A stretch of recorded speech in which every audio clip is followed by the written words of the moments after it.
Into Too Sweet Elite with Andrew and AJ, presented by the AEP.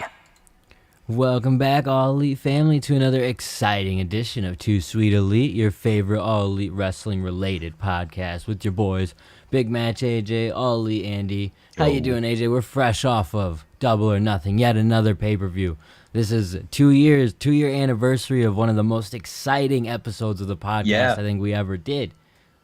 Probably the most. Probably the most. How could it not have been? It was John Moxley. Tonight had a whole different aura of excitement as we got the return of just fans in attendance and a fantastic matchup. I mean, seriously, what is there to complain about possibly on this card? I mean, potentially they didn't book the way you wanted, right? Like there were some things that did not go the way you had necessarily anticipated. But beyond that, this was a great show, and honestly, those are nitpicky things. I would say, I'm not the one booking the show, so I'm not gonna say exactly they should have done it my way. There's things I would have done differently, but I'm not mad at what happened on this show. Yeah, I would agree with that. Really, like you said, while I couldn't hate this show even if the whole thing was shit, because there was fans and they were going ape shit for things, and I was into it because of that.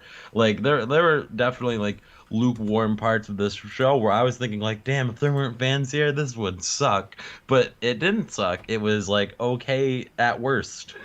Yeah, absolutely. Dude, and I couldn't even, everything was really top to bottom entertaining, and that's why the fans were so into it, right? Because the matches were delivering in every aspect. Now, there might have been a little bit more dirty finishes or outside involvement in some of these matches than you may have preferred, but overall, this was a great show, and that's why the fans that were there live were reacting the way that they did, because it was just such a fantastic, really well-done pay-per-view. I think it was booked really well in terms of just the segmenting and the formatting of the matches and opening up with Cage and Hangman and that stellar pre-show match, right? The buy-in really got people to buy into this card. I think the crowd was automatically into Rio versus Serena Deeb. What did you think of that match? Well, I mean, if you watched our watch along, you'll know that I thought it was pretty good. It, like we talked about during that, it was more submission heavy than power moves versus roll ups and shit like that. But it was cool for what it was, and it made Deeb look really cool and really strong coming in into the buy-in and on this big stage. And the crowd was really into her, which was surprising because I was I knew they would be into Rio. I wasn't sure how they'd feel about Deeb, because Deeb was kind of somebody who came in during that COVID era, so you didn't really have a gauge for that kind of thing. They were, and that was fun, right? To find out just the gauge of the audience on different stars. Shit, and we saw that in many different ways, and I think it was just the aspect of being able to see some of these stars for the first time in a long time, like Darby Allin and different stuff like that. But I think in the aspect of this opening match, Serena Deeb really did impress. Rio looked great as well, but Deeb really came away as someone who really shined after this. We had talked about on that pre-show watch-along that I didn't see myself going out of my way to check out Serena Deeb in NWA. By the end of that match, she had impressed me so much that I really do foresee myself checking her out in NWA, because I think they did a really great job with that match. I think Deeb looked great, and so that's just another addition to what they've got going on in the women's division, because you can anticipate Deeb being involved in AEW's women's division, as I believe she's under AEW contract. So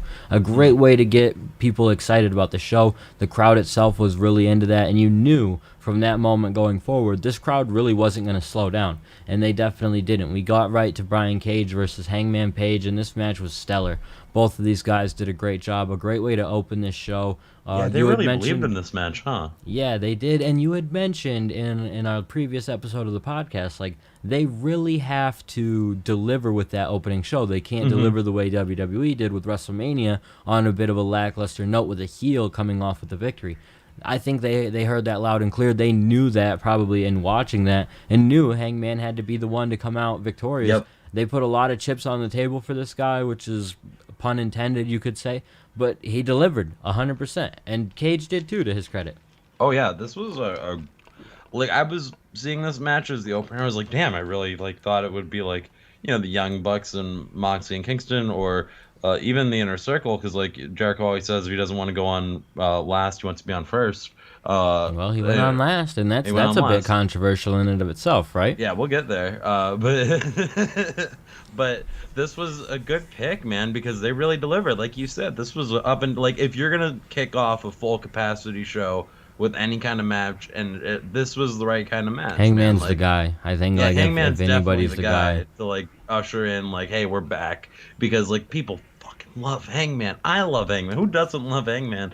And like, I had said Cage on the podcast we did with Johnny D, and I had even said it before this because I was like, I think Kenny's gonna win the FTW World Title, since I was so sold on that idea. The minute this was the opener, I was like, I'm fucking wrong. Yeah, definitely. But they delivered, and the match itself was interesting. Comes out with a storyline coming off of it, as we saw Ricky Starks try and get involved, try and help Cage get the victory. So maybe this does lead to the official dissension of Team Taz, I think so. Or at least perhaps they Cage. continue on. I don't know. I I don't think know. it could continue Yeah. on. He could end up saying like, "Hey, I just really wanted to win this on my own," and that's it. You know.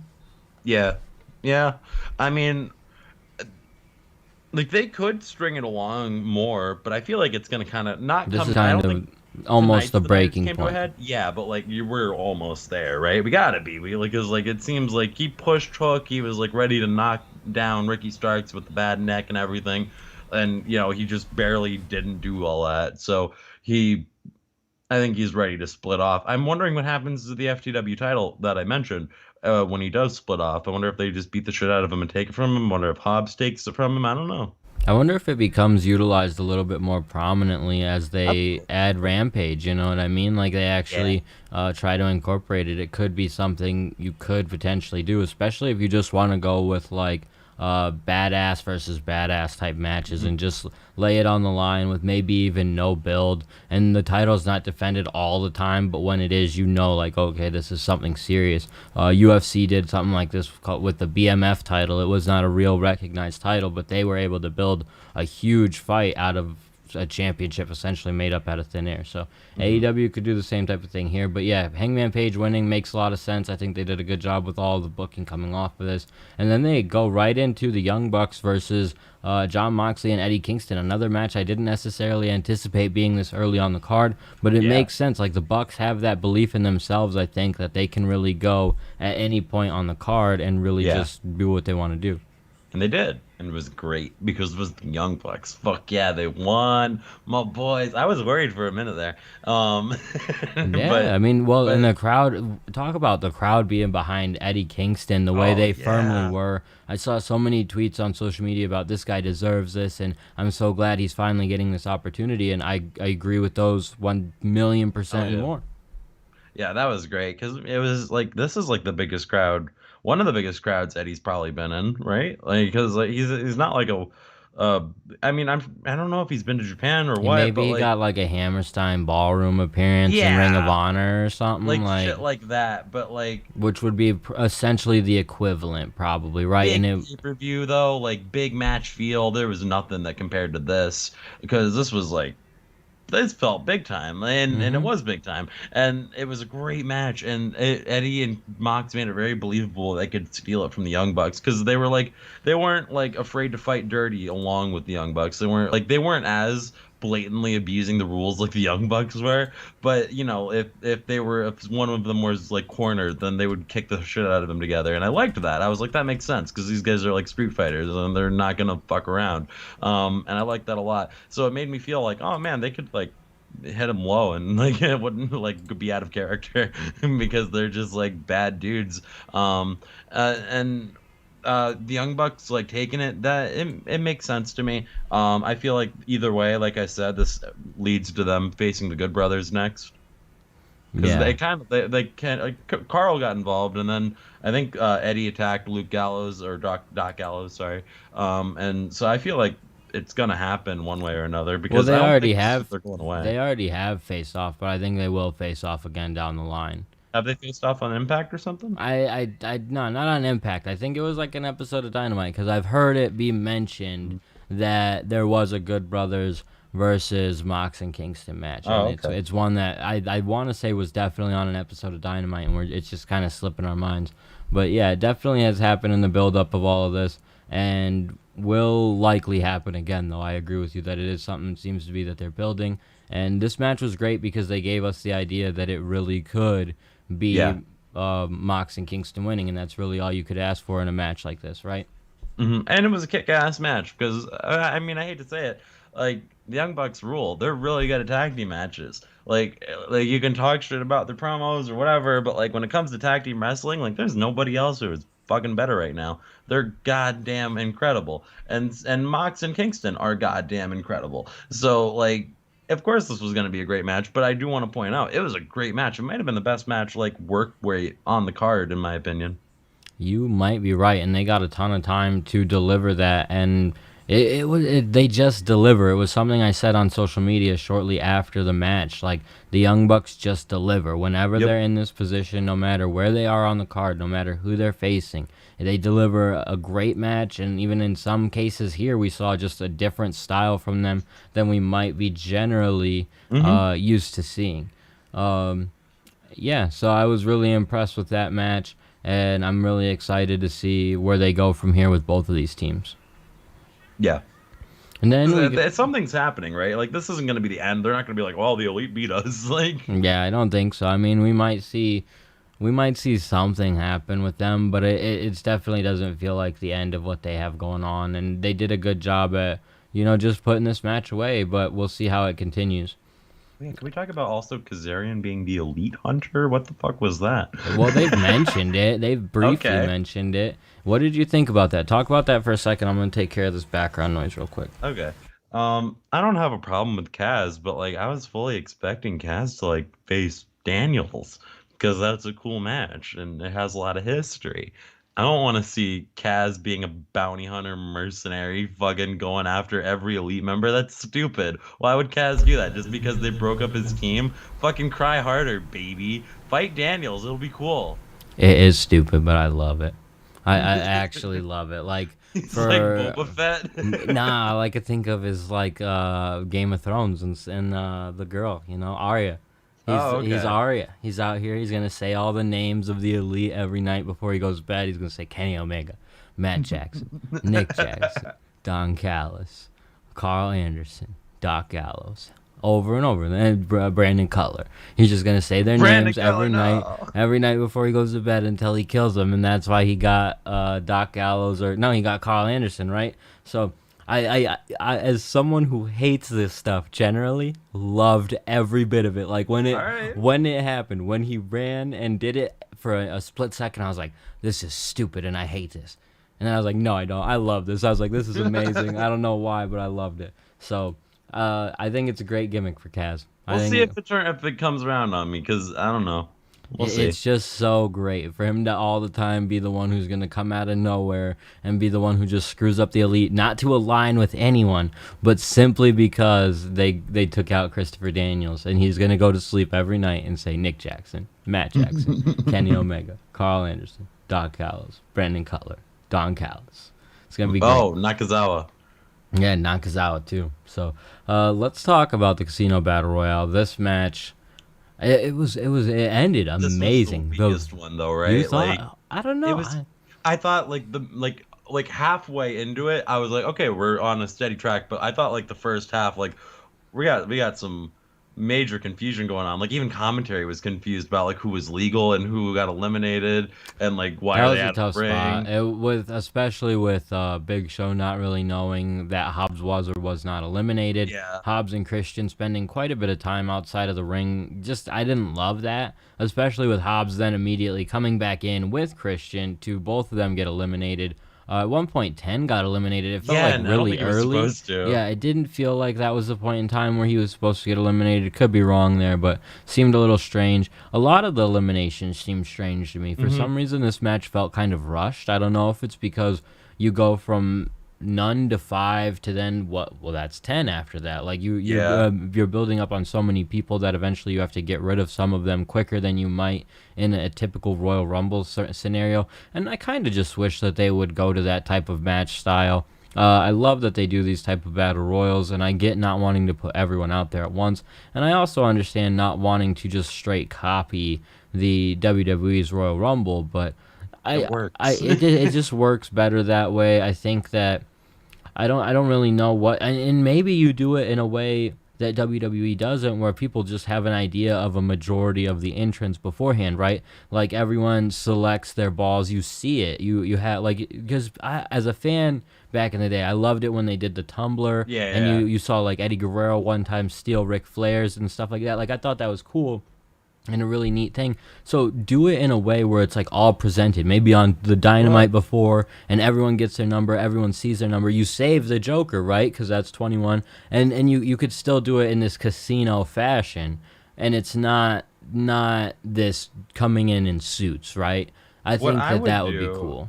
is I would just bring back like the gauntlet matches. Like just have a battle royal, regular ass Royal Rumble ass battle royal, and the last two people in, like you defeat the major problem with all battle royals, that most of the endings fucking suck. And you have them fight each other and for pinfall or submission with the last two guys, because that always fucking ruled in TNA. Like every gauntlet match they did was awesome, and they like some of them were for like the title, and then you had like a guaranteed new champion. And I was like, this is rules, as a kid, anyways. But I like don't I hate miss the gauntlet idea. I don't matches. hate the idea of like finishing it off in just a singles match, but I get they want to do this casino type thing, and I think they could do a casino type theory, like even a roulette Royal I Rumble see. where you're spinning a wheel and it lands on a number, and you can gimmick that type of stuff to work in the Yeah, way you I want it get that. to, and it just fits better than having 5 people come in at once, and Yeah, because gives that's really each rough. and it gives each individual person a lot more time to get their shit off, because we just it was like guy gets his thing eliminated like almost immediately, and you do get that in the general WWE Royal Rumble, but it just felt a little bit quicker in this one. That's Serpentico not to got it the say, worst. dude, I really thought we were gonna get someone else. Like I thought we were getting 2 surprises. It was gonna be someone under his mask, like what happened last time when it was Jericho or whatever, whoever, Sammy, I think it was. So Yeah, it was Sammy. Uh, Man, the other thing that sucked, and this is the last thing I'll say sucked, was, and I love him. I love Leo Rush, but ooh. I didn't think, in hindsight, I thought that they did it just fine, especially if he's going to continue with the company. It's a cool way to give him a shine at the end, lets people know that he's like supposed to be a big deal. He looked pretty much like a big deal. There were a I don't couple of think it was spots that like didn't a hit as bad spot clean. for him. I'm not saying that. Like I thought the Joker card, oh, that's great for Leo Rush. I was like, because like immediately, if you saw it in the chat, I was like, okay, because I Hmm. was like, this is fine. It's not like a big name, but who cares? It's Leo Rush. That's cool. If he's gonna be in the company, that's rad. But like he tried to do that spot and it fucked up twice, and I was Yeah. just that's all I could think about, and I was like, That oh, is an Leo. interesting thing, right? In these battle royals, they seem to have these high flying debuts, and they each have just kind of had a moment where it's a slip up that kind of resonates in people's minds. There's a curse going on.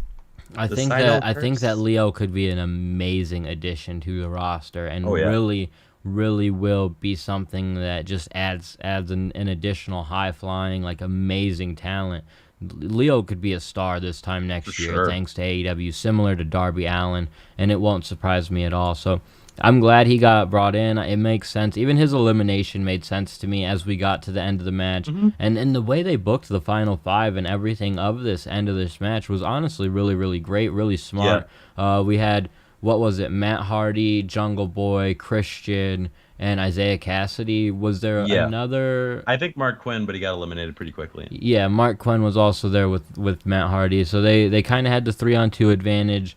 Christian ended up eventually turning on Matt Hardy at the end, because it looked like Christian and Matt Hardy were going to team up on Jungle Boy after Matt needed someone to assist him, and instead Matt gets dumped out by Christian, which I thought was a great spot because Jungle Boy played it off really well of acting shocked, and they did a pretty decent job. But you knew it wasn't going to happen, but they sold it for what it was. So. But then coming down to Christian and Jungle Boy, this was great. And This was awesome. whoever decided to book it this way, if they knew like, okay, the fans are gonna be booing Christian, this is gonna be the absolute best way to get Jungle Boy over, then kudos to them, because that's Do you what think this they called was. an audible? Because it felt like an audible to me. Like I was like in my head, I was like, "There's no way they thought Jungle Boy would get this much of a pop," but maybe they did. Maybe it was a situation where they allowed it to be, and this is probably not what happened, but maybe they were like, hey, you guys are the final two, whoever the crowd's behind, run with it, because we're not entirely sure. That And makes sense. and so they did, because how could they have known that the crowd would be firmly behind Jungle Boy and essentially against Christian by that point of they were genuinely booing Christian because they did not want him to win, not even because they were anti-Christian the whole match, not Because they even were pro because Jungle Boy. they're anti this WWE guy coming in and winning it. I think a lot of fans had a consensus he would win, but you didn't think he would be up against Jungle Boy in the final two. You didn't think Jungle Boy would once again be in that spot and then have to lose this time to a former WWE guy. Granted, it would have made sense. This made way more sense, and it's exactly what Christian came to AEW for. It's exactly how you utilize older talent to get younger talent over. It made Jungle Boy even bigger than he's already becoming. The crowd reaction was everything you could have asked for that moment. It's the right move. It's absolutely the right move. Like, I didn't think it would happen just because it never fucking happens, dude. No.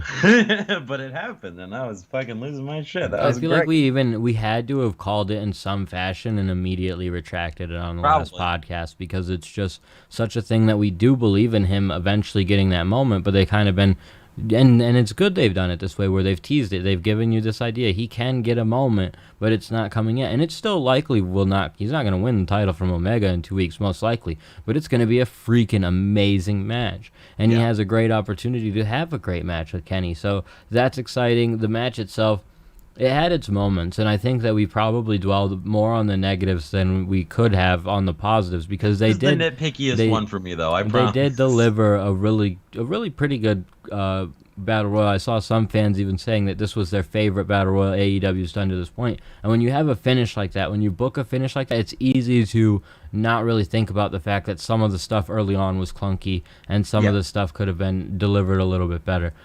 Overall, with Lio Rush debuting, I'm a huge Lio Rush guy. I haven't. Yeah, me too. I haven't been huge and openly vocal about it, but I've always been a big fan of him. He kind of fits the exact style of what I love. His run with Janela and just having great matches with Janela is something that I was really excited about going into his run of WWE and then coming out of WWE and then having another match with Janela. So yeah, there's been a lot of cool stuff. Love Lio Rush. So it's cool. It's a great Great get. Great get. And seems like one that they're going to have for a little bit, because when Khan was talking about just adding more superstars and stuff, that seemed like this Battle Royal was adding at least one or two more stars to the roster. So we get Leo. That seems to indicate he's going to be on for more than just one match. Yeah. We have Cody Rhodes taking on Anthony Ogogo, and this match, Ogogo looked great, but this is the first match of the night where I would have booked differently, and I get it in hindsight. I saw a lot of people who were like, no shit, Cody was going to win, like you should have known, and I get that theory, I get that thought, but I really thought Ogogo really would have benefited immensely from winning. It doesn't take him down too far or even at all for losing because of how great he looked. This wasn't a short match, and maybe that's why I felt like he needed to win, because I thought it would be way shorter than it was. But it still was a little bit of a letdown for him to lose the way he did. Yeah, with a vertebreaker, which, like I said in the chat, I get it. It's a vertebreaker. It looks very deadly, but it's not like it's Cody's finisher. It was a strange decision. And it But looked the match, deadly like on you the said- dude. It looked deadly on the Go-Go especially. Oh, Like, yeah. he's a big guy, so. Big guy in a vertebreaker is a cool move. I'm not arguing. Like, if Cody was busting out the vertebreaker the last 3 weeks and pinning people, I would be like, that makes sense. But he wasn't, and he hasn't, and this is the first time, and it's at a pay-per-view, and it's like, that's a weird choice. But I'm not going to bitch about it. It's fine. And in comparison, I will say, like, leading into the Jungle Boy match, I was thinking, like, coming off it, I was like, they could have done something to build this guy up a little bit over the last coming weeks, but I felt like that would have been maybe a bit of a give, so they didn't want to do that there. But here with Cody and building up a vertebreaker as a finishing move, it wouldn't have felt like a give at all. And if once you've seen it, yeah, it might have been like, oh, okay, this is it, but that should have been the case. I fully expected a Go-Go to kick out of that. I did too. I was like, oh, and I think the fans did too, I because wasn't the mad fans. at it being the finish because I was like, okay, that looked nuts, but No, it just everybody was like a little taken aback. It's not like you heard the 1, 2, 3. That didn't happen. Like because nobody was like, oh, this is the end. That's whatever. It's fine. It's a vertebraker. If he keeps doing the vertebraker, I'm cool with it. Okay. But like he better bust out the vertebraker every now and then, like in big matches or some shit, so I can be like, okay, that means it's deadly. Okay, cool. But because I like the vertebraker, I'm a vertebraker fan. But it's a little odd. the thing that's Also, strange is like Ogogo looks great coming at us. He delivered a yeah, fantastic performance. He was that's what I was gonna stellar, say. and you could give Cody some credit, and probably a You fair can give amount of Cody a credit. good amount I of was gonna credit. say, yeah, Yeah. you can give Cody a fair amount of credit for that, but I still think the match itself still comes off as very Super Cena-esque. Like Hmm. he ends up overcoming the odds that weren't really stacked against him. Like I don't think if you think about it outside of like wrestling booking world, he really never was going to lose to a Go-Go. The only reason you think he's going to lose is because, well, in booking he probably should lose. I would think. I mean, Yeah. he has two wins. One of them came with a gut punch that, yeah, it's taking Cody out, but when he hit Cody with it tonight, it didn't finish him. So It. Yeah, he did it like twice too, and he did a huge like uppercut and like sick, and like I was like, he this is looked great. great. He He looked looked great. awesome. He looked like $1 million, but at the end of the day, it felt like they did the Memorial Day honoring thing right before it, and I was like, okay. Cody's gonna win, and you get it, right? Like it makes sense. I get it, and I'm not mad at it. It makes a ton of sense. It just like, come on, man, give the guy the win. I just wanted him. Like I have no solid argument. I will fairly say that I don't Like, have a yeah, solid argument why a Go-Go should have won outside of I wanted to see him built up to like be a big deal fairly quickly. I have a And little bit of one. to their defense, right? If you don't want to put this guy against Miro right now, you don't want to put him against Kenny right now, you probably shouldn't have him beat Cody. Like for all because if you beat Sure. Cody, it shouldn't be long. You should be two victories over literally anyone because Hmm. Cody's a significant victory. So you could beat two jobbers and you should be in title contention. That's my personal feeling. You might argue against it, but for Cody Rhodes, the level of stardom, level of where he's at in this company, especially after this performance, like if you beat him, you should almost certainly be right there in line for a championship match. So if you don't want to have a Go-Go move on from this feud, and because what does a Go-Go have to fight Cody again for if he does win here? Yeah. So I get it, I get it. I just wanted a Go-Go to win. That's it. Here's my thing. You have you have QT Marshall lose, and already I was like, that's fucking weird. But then they have a Go-Go punch, and I'm like, okay, that makes sense. A Go-Go is the guy, but a Go-Go's not the guy apparently. So who's the fucking guy? What the fuck is going on with the factory? Like Cody's the the guy, factory dude. sucks. They Yeah, do. They kind exactly. of stink. They kind of stink. Like, what's the point of this stable? You all suck. You lost. Cody beat you all, and none of you, like Aaron Solo, loses on Dark. Like, But again, if this group were to be super dominant, then you would want them to be paired up with someone like the Pinnacle or the Inner I'm not Circle, asking and them to be super dominant. I'm but asking for one win. a win over Cody for a Go-Go or QT kind of establishes the whole group as bigger players. I do agree with what you're saying though. Like they should feel a little bit more important, but I'm totally okay with the concept of there being a jobber group. I'm just kind of sad that it ended up being my guys Well, because there I was. is a jobber group. Like they have that with like Nick Nemeth and Peter Avalon and all that. But But like this should be they're that. like This should be a program with the Nightmare family. That should be the Factory versus the Family. Like it's gonna for continue. Camarado's gonna get the dub, dude. If Camarado loses that to would be great. Dustin, if Camarado loses to Dustin, we'll revisit this conversation. For Okay. right now, I'm okay with it, but because I just think that this is the easiest way to continue the feud, despite me not wanting Cody to win here. So let's talk about Miro versus Archer, the That's TNT title fine. match. We were pumped up for this one, and they delivered. This was a pretty It was solid match. great. We It saw was a big Miro class throw a match. snake about 50 yards. People were shocked, like there was really a snake in there, which Really? made it even better. You didn't hear the crowd? They were like, "Oh my god!" You seen like 50 people just turn their heads all at the same moment. It was Yeah, amazing. I guess you're right. I thought you meant online, and I was like, really? People online were that stupid? Like, I can understand the crowd being like, oh, for a moment, For a but moment, yeah, because that's you're in the moment, right? And yeah. you, as a fan, I appreciate them doing that. You need that from the audience that's there. Otherwise, it's just flat as all hell. So, Mhm. in terms of that, it was good, and it gave Miro the heat he needed. He got booed for it. It was awesome. Match itself was great. Love Miro picking up the victory, but your guy lost, man. So how do you My feel guy about it? lost. My guy always loses. My guys always lose. That's what I learned this show, Andrew. All my guys lose. They're losers. All my favorites are garbage little losers who can never get a win, no matter how many chair shots they do. Oh yeah, oh we'll get there. We'll get there. But for now, this was fine. Like Archer looked great in this up against Miro. You Both did. guys, big dudes in AEW, which I think is great. Especially like this match is really cool to have and almost important to have on a card where you do have two smaller guys challenging for your world championship. Yeah, I like that they were just be able to like not really like Lance Archer is gonna power bomb him a bunch and do all this crazy hosh shit. Like instead, it was like test of metal, like two armies clashing. Like it was like who the fuck is actually able to get the upper hand, and like a really good back and forth where it was like one move could end this. And I was into it. Like I was never really sold on the idea that Archer was gonna win, That even was though the I tough part like throughout this match for me. yeah. The only tough part of any of it, and it's probably because Miro just became champion, and that's For why I sure. thought this match would have felt a little bit better on, say, a Dynamite or something. And Hmm. again, would have probably felt better if they somehow threw on just a 20-minute time limit and made it a shorter match for this show and went to a draw because it was just hard to buy into Archer winning whatsoever. So I would have liked to them been able to build it to just continue on. But overall, the match was fine, and it was really well done by both guys. I think they delivered exactly what you wanted from them. It was just this was almost probably harder for me to buy into than Orange Cassidy winning, to be totally honest with you. And I love Um, Archer, and he's looked great. There's no reason to yeah. say that they've like. It's not to say they've booked him bad.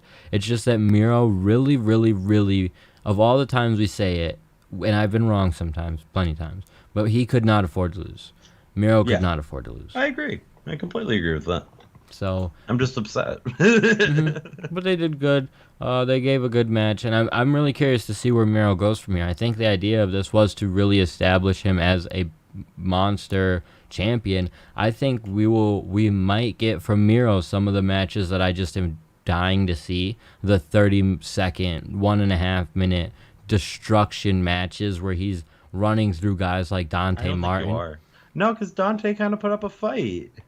We'll see, man, because the way they put him over as being this boss and who just defeated a boss, a larger than life character, I'm like, who on the roster is bigger than Archer that could potentially step to this guy right now? So I think we might just get a couple of weeks of him just kind of doing some domination thing. And hey, I'm wrong about it every time I call those type of matches coming. But if we get it and it's from Miro, it'll completely solidify everything I need. So yeah, this was a great match. I'm very excited with what they delivered here, and I'm excited to see what Miro has coming next. Yeah, that's the biggest thing is like what Miro's gonna like enter a program most likely because this was a very short program for Miro. Like this was cool, but it was kind of isolated for the pay-per-view. And whatever is next, I feel like is gonna be more like in depth. Could and it, maybe, but it could just be running it back to Darby. Oh yeah, You that's know, true. like there's a reason to do something like that. I think, and it would make a decent amount of sense and Mhm. wouldn't hurt either guy. But before we talk any more about Darby, let's talk about Hikaru Shida taking on Britt Baker, defending the Women's Championship. Britt Baker finally getting her moment, winning the AEW Women's Championship in front of a full audience. This was a great match. They really delivered. This is what we've been waiting for Britt to get this moment. It might have started off a little bit slower for me than I had necessarily wanted, but Yeah. down the stretch, this match delivered. Both women really got into where they were going.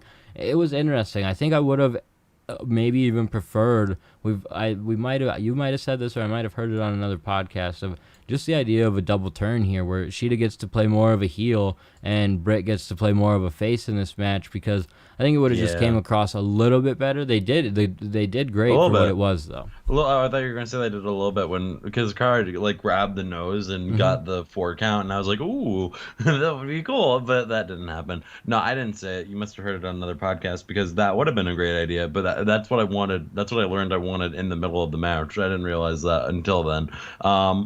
It was it was slow at times for me. Like, I think I said in the chat, I want to like this more than I do, because I wanted this to be like a banger. Like, I feel like, honestly, and I don't mean this in a negative way, I think it was a little too long. I feel like if this was like 14 minutes, like, it would have felt way more compact, and like everything was moving, and there was, I don't know, just more. I get exciting. wanting to give it time to, especially Sheeta getting this moment. You really want to let her get a moment. And the reason I wanted her to turn heel is because, from me, for a character standpoint, it just makes all the sense in the world. You have the entire audience cheering for your competitor after having a year-long title reign, carrying this division on your back, doing everything. And granted, yes, there was a portion of the audience cheering for her, but I would say about 60-40, and that's being generous. 60-40 in favor of Britt. And so to me, like, just the story of it is like, Sheeta should be irritated by this. Like, she should be annoyed by the fans not giving her due. And I totally get it. And the match they delivered was very solid. I agree with you that it probably could have just a couple of minutes to really keep things going. But I think a lot of people really, really liked this match. I think people really enjoyed this. And the ending moments of a lot of these matches made up for any possible complaint you could have had, because Britt becoming champion and getting this moment and then going up with Shivani and getting the hug, and it was just like such an awesome moment. She doesn't even have to be, and I don't think people would even want her to be, like a babyface right now. So in terms of like a double turn, it could have even been like semi-temporary for someone like Britt, where it's just Sheeta going full heel and Britt plays this tweener role where she says and does whatever she wants, but people eat it up because they love her for it. And I think we'll continue to see that from Britt regardless. Sheeta's going to continue to be great. They built this up very amazing, involving the title and stuff, and sort of doing some heelish type things, I think, to try and really get that heat on Britt when they knew that it was going to be hard to do, and it was unsuccessful. Here's, like, I think the only booking problem I would have with, like, Britt Baker winning, and it's not really a problem, it's just going to be a little annoying, is that, like, we know she's in no danger of losing this title until she faces Thunder Rosa. Like, no matter who she faces, I'm going to be like, it's not Thunder Rosa, so I'm not worried. What about Stat? I would buy Stat. I wouldn't. Me personally, I wouldn't. But I wouldn't buy anyone beating her for like 6 months anyway, to be totally honest with you, because Sheeta's reign was so impactful, and Britt is such a great champion that I do anticipate her to get either a long run, or she drops it relatively quick and gets it back relatively quick and then has a long run, because the championship has been held for long enough that you could feasibly do something like that. I wouldn't suggest it. I think that it makes more sense to give Britt like a 3 to 6 month strong reign. If it's going to be 3 months, do it like Darby, where it's just defense. But I agree with you to an extent. Rosa is someone that I do buy being a potential contender, and maybe you like run that match relatively quick, right? So that way, because people do think that, and kind of get it out of the way and allow different competitors to be built. And I think that would be the smart way to do it. Personally, you have Rosa and someone who's easily a bona fide number one contender, and you build up 2 or 3 other contenders and have that in the back pocket for when you need another contender and another contender. And I think they already do kind of have that locked up for them, so it's not a necessity to do it, but it would be cool, and it makes sense. Rosa's kind of right in position for it, so we'll see. Women's division's looking great, especially with Britt running things, and then them adding all these women's action figures and stuff. You could really tell that they're putting the effort into working hard on the whole division, so very excited about it. Let's talk about, like, maybe the most entertaining match on this card. Sting and Darby Allin teaming up to take on Ethan Page and Scorpio Sky. And I didn't think about it until the match got kicked off. Like, the feud that underlies between Darby and Ethan Page. If you have like even, and I was never a big Evolve fan. I didn't watch a ton of Evolve to know the whole story, but I've seen stuff. I've known enough that I know that these guys have a great history where they just want to kill each other. And so to see that continue on in this match was really awesome. Match itself was great. Sting was great. He looked like $1,000,000 despite being however old he is. Scorpio Sky got to live out his dream by getting destroyed by Sting, and yeah, this was awesome. Sting looked great. This was so fun. He did a dive off the stage. What are you doing, Sting? I was freaking the fuck out because, I said the Mordecai shit from my local indie where he just tagged in, did a move, and then tagged out. That didn't happen. Sting did not This do dude that, wrestled. This dude worked. He was going And the crazy. cool thing was, right, like because he did that spot relatively early on in the match, then tagged out. Darby got worked for a while. And then, like, because we almost got the feel of what you were talking about, where he only tagged in for a minute. Then he finally tags in again and really gets another strong offensive run near the second half of the match and is able to close things out. So, yeah, I mean, this was great. It was another star-making performance for Darby, which is crazy that he gets to continue to have so many of these. Yeah. And this one I will say was not as big of a star-making performance as the previous ones, and that's just because he's been elevated so much at this point that it is harder to outdo that type of stuff. And Sting really was the emphasis of the match itself because he got to do so much cool shit as an older professional wrestler. But Darby got like a bigger pop almost than Sting even coming out, and is just recognized, especially by the AEW audience, if nothing else, as a freaking star and someone that I'm interested in seeing him go up against Kenny somewhat down the line. Like we talk about how Hangman needs that match. I mean, Darby versus Kenny is going to be interesting when it happens. Bro, I'll watch Sting versus Kenny at this point. But it would probably be amazing. I hear you, man. It would. But I hear you. I think Darby's ready for that. I think that's a great match to have. Do you want to see a Darby and Sting tag run now? You want them to get the little bit. I don't think they Moxley and Kingston rub? I think they're gonna save like Sting matches like this for like pay-per-views. Few and far between, big most likely. Events.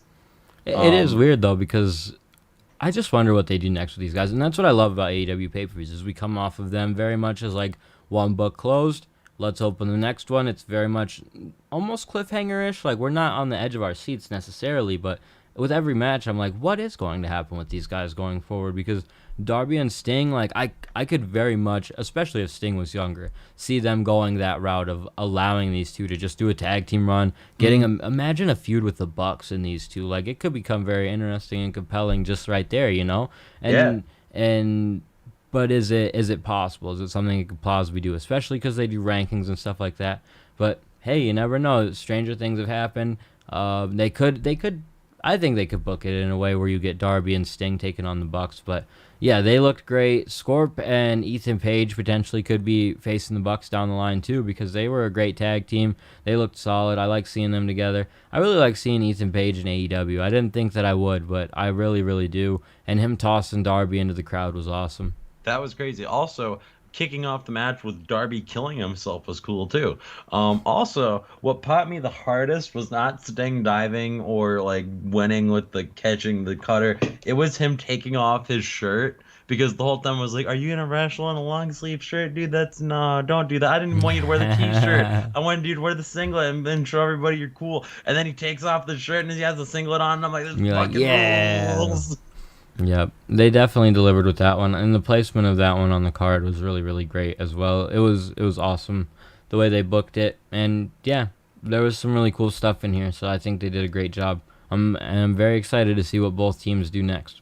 I wouldn't even be too like crazy surprised to see Sky and Page like come back after these guys, but we'll see. We will see. It's gonna be. Whatever they do, it's gonna be fucking rad because Sting rules. Sting and Darby, dude, are freaking stars, right? Like, well, obviously Sting, but Darby's a star, and what it's building into is very interesting. So. Like you said, their pops were basically equal, and it's Sting, so like it proves like this rub is doing something. Like, not that Darby needed the rub, but the rub definitely fucking helped because it's Sting, and you put Darby, who's this enigmatic face painted dude, with Sting, and it's perfect. Of course that's gonna work. When he started, and before even getting that Sting situation, it was like Darby is so cool. wouldn't it be cool if Sting was like with him? Because even prior to Sting coming in, or right as Sting came in, like that was what you really wanted to see, Yeah. and it's just helped solidify him in that upper echelon of AEW. And so the booking of that has been amazing. How jealous do you think Cody is? No, super jealous that he just launched Darby right into that position too with their amazing match, and it's been all uphill for Darby since then. The main event, well, one of the co-main events, we had Kenny Omega defending his title against Orange Cassidy and Pac, the World Championship match, for about probably 1 second total. This match, I believe that Orange Cassidy might win. They got me on like probably one near fall, maybe two, but for that each half second there, I was in. I thought Pac was gonna do it with the Black Arrow for like a second, like you said, a half second. I was like, and then Kenny almost didn't get to it in time, and I was like, they could botch him to victory, but that didn't happen. Yeah, the match was great though, right? I mean, I can't think of much in this one that I actually could complain about. They really did have my attention throughout the whole thing, despite me having a good idea who was going to win. They did some really crazy shit here. They got really creative in their near fall things that they put together, with Orange Cassidy at one point tossing Pac out of the ring after hitting a top rope Falcon Arrow and just shit like that. That was really, really incredible. As a fan to watch, they delivered. And like I said, there were a couple of moments where they really sold me. I like Don Callis running away from the announce table and being like, oh shit. Because Kenny got orange punched, and they knocked out at least one referee. And again, there was some stuff. This one, I loved the heel work here. I get people might complain about it a little bit about AEW doing some cheap finishes this card and yada yada yada.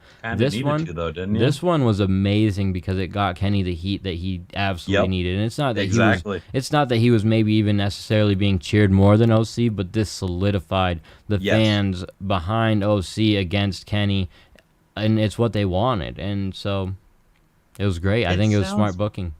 It sounds like wrong to say, because I don't mean it this way, but like the only way you're gonna get these people to hate Kenny is give them a bullshit finish, like a WWE ass finish where it's like fuck you. at least right away, as fans are getting back to seeing wrestling in general, let alone the stellar matches he's gonna absolutely give people, regardless heel or face. So. Yeah, I think that it was, at first I was like, you son of a bitch, like, hey, this is not the AEW that I like. Like, that was, the inner fan for like 2 seconds was like, this is not my AEW. They don't do dirty finishes on pay-per-view. And then I was like, you got me. Like, that's how you get people to boo him. And I was like, that's very, very intelligent. So I thought that it was pretty solid. I was going to say, like, oh, I didn't like the finish, but then I was thinking about it, and I was like, well, that's the point. Because, like we said, like, we didn't believe Orange Cassidy was going to win. We didn't believe Pac was going to win. That really wasn't the point. The point was, get Kenny in there with a baby face who has enough power to, like, get fans to cheer against Kenny.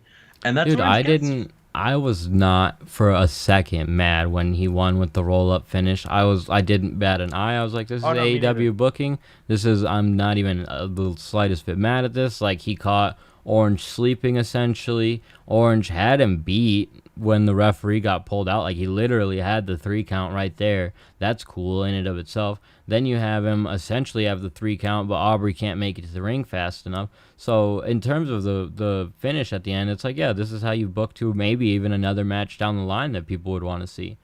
And you can say, like, oh, you should have pinned Pac. No, he shouldn't have. And, like, what the fuck are you talking about? He should have pinned Orange Cassidy, the face. Well, and that's how you, again, even with him being the one who gets pinned here, I feel like you easily could run another match with those two. Maybe not on a pay-per-view main event, but definitely a main event of Dynamite, so. Yeah, no, for sure. Because I saw one of our friends being, you should have just ended it at the title shots. I was like, no, you shouldn't. The title shots was really cool and creative too. It was cool, but like you shouldn't end it there. That's a heel beating a heel with a heel move. Like, no, like yeah, they'll boo, but like it's not gonna be the one kind you want. It'll be like. Ugh. Orange Cassidy losing and everybody being really mad and chanting bullshit. Well, and again, this is AEW, right? So they despite the fact that they did have all of these finishes in the show where people were getting interferences and stuff like this, like none of the interferences directly led to the result of the matches. I don't think. I don't Maybe think so one. either. Maybe one, but like even the Kenny roll up crucifix, like that wasn't directly from Don Callis' interference. So as much as you might be frustrated with it, like that's not exactly, they don't book it directly into the finish, so it's okay. A lot of my frustrations on this show more came from the fact that, and I don't put a lot of blame on the refs for this, but they were just looking at the wrong places at the wrong times all We didn't even night talk about that long. in the women's match. Yeah. It was the women's match where she got hit in the times. face with the crutch, and then again she got hit or something like that. And she was throwing away the title, and she was just staring at her, throwing away the title. And And she was in like, the what are you doing? in the Sting and Darby match, there was a tag where Aubrey has to say they didn't tag, but she very clearly looks at them to a point. She didn't do the tag clap. And if the Yeah, referee but doesn't tag clap, I'm like, okay, but she literally okay. watched them and was like, "Oh shit, I'm not supposed to see this," and then looked away. agree. And there was like a couple other moments like that, and I don't hold it against them, but I'm like, come on. And I think Bryce even had a moment where I was like, you're not supposed to see this. Like, I get it. Yeah. You're just looking at the wrong place at the wrong time. And No, that's some Bryce very... was fine to me because his match was like a no DQ match, so I wasn't pissed about anything that happened there. Fair enough. But, well, you're right. That's fair. It's just weird when it's a no DQ match, but they try and do stuff nefariously because it's like they forget. But Yeah. I get what you're saying, though. After that match, they had a big announcement for people that I know a lot of people were excited about. Mark Henry joining AEW as a commentator. They are trying to have the world's largest commentating squad, and I think they have effectively dominated that with now Mark Henry and the Big Show. They have to have the biggest commentators in any sport, right? So fucking weird though. It's like these guys who have never done commentary, who are really big and strong, they're just like, we'll They've put them on definitely done commentary. moments of commentary. I feel know like, what I but mean though. I know what you mean. I don't hate it because I think that talent in general transitioning from whatever sport or medium that they're in into like a commentating position does work out relatively well in most cases. I'll just have to see it because like with Big Show, it really hasn't been great, right? Like Big Show's run on commentary hasn't been the best, Yeah, and it's not bad, but it's not. okay, your primary experience with Big Show's commentary this week is him asking if Will Hobbs is eliminated or not That's in the true. Battle Royal. That's all you've heard. You haven't listened to Dark Elevation. I know you haven't. So we have no idea if he's Taz level or what he is, but it's not been the best. Mark Henry, I honestly think will fit into this role very well. I think he does like Busted Open Radio and stuff already kind of naturally in this type of position. So I think it makes sense. It's just different. You have a character who's on your commentary booth who's bigger than a majority of your roster. This is absolutely not something that would fly in WWE. I get the thought process behind it in AEW, but it does create a bit of an interesting image when you're watching as just a casual fan, I think. But they don't cut to their commentary a lot, so it's not a problem. Yeah, that's true. Also, like, as long as you're not having like Mark Henry interview guys who are like way tinier, that's Well, fine. and when they have Big Show do that, they just have them all sit down, right? Like it doesn't. Yeah, and really also feel... with Big Show, it's like it's the Big Show. Of course, he's bigger than everybody. It makes them look Well, normal. Mark Henry is the world's strongest man, so I mean, again, that's where it works out. It's just kind of, I don't hate it. Again, it's just interesting. It's something we've never seen before. You don't see a lot of like linebackers or the biggest dudes in football transitioning over to the commentating position. It's cool to see. So we'll see how it works out for Mark. It looks like he's going to be doing the Rampage show on Fridays, which again, it makes sense. You want people who are familiar with wrestling in general, who can speak on it very well, and so we'll see who gets paired up with him. Because if it's going to be Excalibur, if they bring in someone else, I know that they had Golden Boy under contract for a while. I know that they're probably looking for a new Spanish commentator because they fired the one this weekend. So you never know. Maybe Mark Henry does Spanish commentary too. Oh yeah. Doubt it. But it's some interesting stuff. From there, we get to the main event. We go to the Inner Circle versus the Pinnacle in the Stadium Stampede. We should talk about this being the main event first, shouldn't we? It worked out because they finished it in the ring. I agree. I just think like we should address it that like the title match wasn't the main event, and like I find that peculiar. Like I get it and I agree with it, but I think a lot of people, just to play devil's advocate, would be like, that's fucked up. You should put the title match or a title match on I last. think that it works that, but I agree with you, right? Because in general, people feel like that. But this isn't like a match that starts in the ring and it's not like Christian versus Matt Hardy and like, oh, they've been building up this feud and now they have to blow it off because they're the two biggest stars, or Kenny versus Matt Hardy, or just something like that, you know. But yeah, I'm not mad at this. I think that it worked out well. I think we were questioning it early on. I was like, how will the fans in attendance feel? And I think that's because we got the idea, and it's funny because by the end of our last podcast, we were like, this is how they're going to do it. They're going to wrestle the way they did, and they're going to finish it in the ring. And then by the time the show started, I was like, oh, it's just all going to be cinematic, essentially. They're not going to make it to the ring. And then, sure as shit, they made it to the ring, ended up finishing it in the ring. So I think it being the main event, like especially with the main event they had, makes sense. Yeah. Now, if Hangman versus Kenny is for the title, I would be complaining way more. But because it was Orange Cassidy and Pac, like I had no problem with this. What I thought was funny is like going near the end of the pay-per-view, I'm like, isn't there one more match? Like at the title match, in the title match, I'm like, isn't there one more match? I can't remember it. And then you were like Stadium Stampede, and I was like, oh, that's why they called this the co-main event. Yeah. Here's my thing, why I think it's a great idea, is because you put Kenny Omega's match on last, and like nobody's gonna think differently. Everybody was still gonna be like, of course Kenny's gonna fucking win. You put this on last, I was like, Pinnacle's winning, holy shit. They put it on last. And they didn't. Because they didn't, and then they didn't. So it worked me. Like, they totally fucking worked me. Because if this wasn't on last, I would have been like, oh, the Inner Circle is gonna win. Yeah, I agree 100% that that's how I thought was going to happen. And I was really entertained by this match. I think they did a really good job. I think it was a great follow-up to the first one because it wasn't copy and pasted, but there were enough callbacks to that and enough similarities to that I thought were really fun. And I think the finish of it for me was great. Like, we see Shawn Spears to be the guy to take the fall. The chairman stuff that they did, like in the back and then coming out, was great. Sammy's my guy, bro. I've been since day one, since we started the podcast, since before he even made his TV debut and everything. He's been my guy. And look at him now with his vlog and doing all this crazy shit, having the most epic spots in all the matches. And then he finally won one. He gets to do all the crazy spots and he finally won. I've decided I hate Sammy Guevara.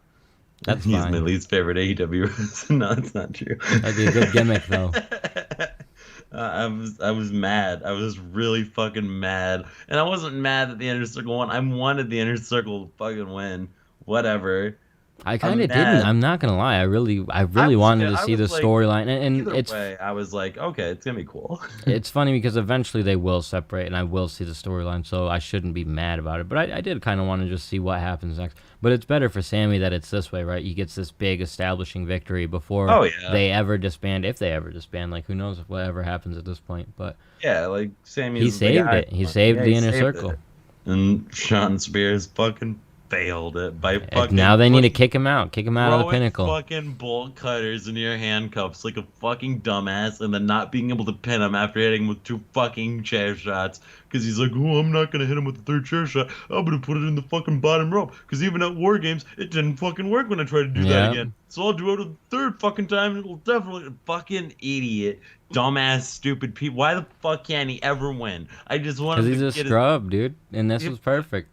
So fucking every time. There were a lot of moments where people were like, "What is everybody else doing?" And I was like, "Yeah, I get that." But I get that too. This is how it works. I mean, what do you want? What the fuck do you guys want? You want 5 different split cameras of freaking Wardlow and everybody fighting, and that's gonna be a long take. All right, so I wonder. Yeah, but the way that they put it together was great. I thought it was really cool. I do get people's complaint though with that of like, what are they doing? I also mentioned like, what if MJF just taps out, or I think I said it about Shawn Spears when he was getting choked out. Like, what if he taps out in the back and they got to call up MJF and be like, yo, match is over.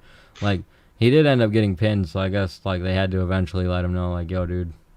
But this was cool. I at the beginning of it, at the very first few minutes, I'm like, I don't know if this is going to hit the same. I don't know if it's going to be received the same way, because in the middle of the pandemic, when we already had a full show with no crowd, it felt fine to end a match with no crowd, right? So, but the fact that they came out to the crowd and finished it that way, I was like, yeah, this is great. This is exactly what I could have wanted. So, And it'll definitely be the last Stadium Stampede for quite some time, because I can't imagine they're going to rush back to Jacksonville anytime soon.